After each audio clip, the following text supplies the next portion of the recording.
All right, let's continue the conversation, okay? So I don't have to tell you first and foremost that you shouldn't be sending sensitive information or photos to someone that you don't know. But I'm still hearing people do that, right?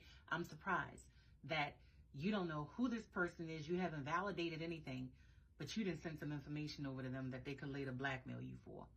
So just be careful of that because, you don't want someone at the end of the day saying, send me money or I'm going to release this information about you that you will find quite embarrassing. Don't put anything out there that you would be ashamed for someone else to find out about. I really think that's the key right there, right? And so you have to be very careful when you are dealing with someone overseas who later on could use that to hurt you, because that's not the purpose of you trying to find love overseas, right? And then, they may come back if you tell them, I don't have a picture of you. If you keep saying, let's call and talk to each other so I can see your face, it has to be a video call, let's set it up. Some of them may come back and tell you they don't feel comfortable, right? They don't like the way they photograph, or they don't like doing videos with people. Well, let me ask you something.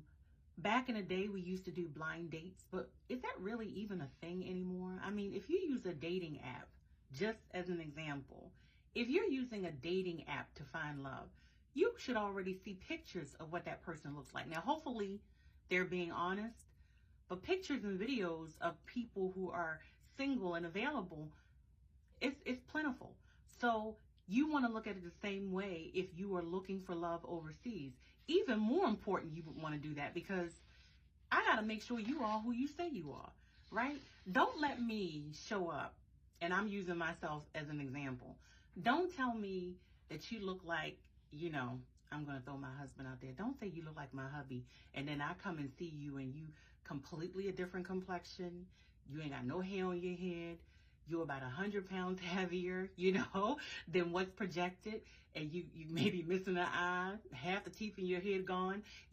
I'm just saying, now, if that's the kind of man you want, that's fine. I'm not throwing shade at anybody, but I'm just telling you, I wanted to see that the person who I had started speaking to, who was projected in his pictures, was the actual person that I would communicate with and get to know.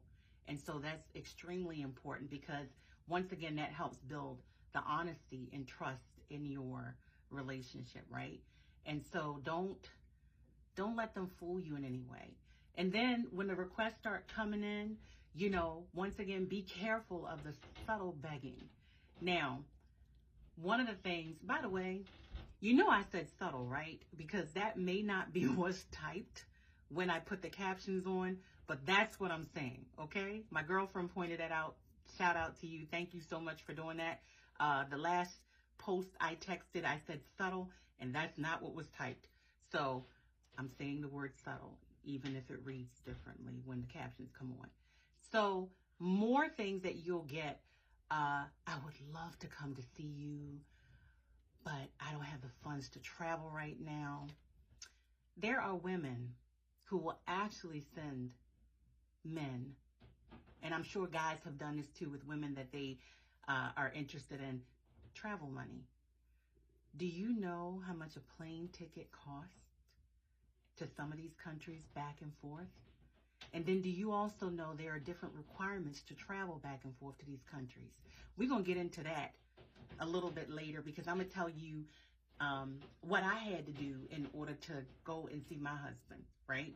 Some of the things that I had to do when we were getting married in order to travel there. So I'm telling you, it is not inexpensive. So if you're going to go that route and start paying for him or her to show up here and have time with you, don't be surprised if you send the money and you don't hear from them again, or you send the money and they never ever can quite make arrangements to get here. And then a couple of months after you realize that the visit in person is not going to materialize, they're asking you for money again because all of a sudden the price has gone up. So be very, very careful because those are some of the things. When your heart gets involved, they've already won like half the battle, right? Because when you're emotional and you're looking for somebody and they know they got you hook, line, and sinker, girl or guy, be careful.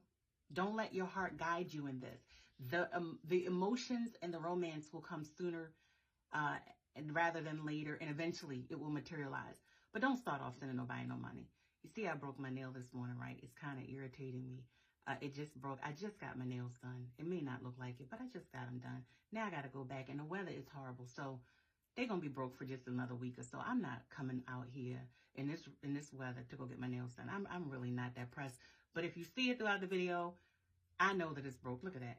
And these are my nails, so now I'm irritated. But okay, that's my vent session. You know, this topic got me kind of worked up because I know enough women who are going through things looking for love, enough guys who obviously want to find love, and I don't want anybody to be scammed. So I'm just dropping some knowledge on you. Hopefully you can use it or discard it, put it in the trash mentally or whatever. But that's just another thing I was thinking of. All right, I'll drop another video soon. Talk to you later. Essie out.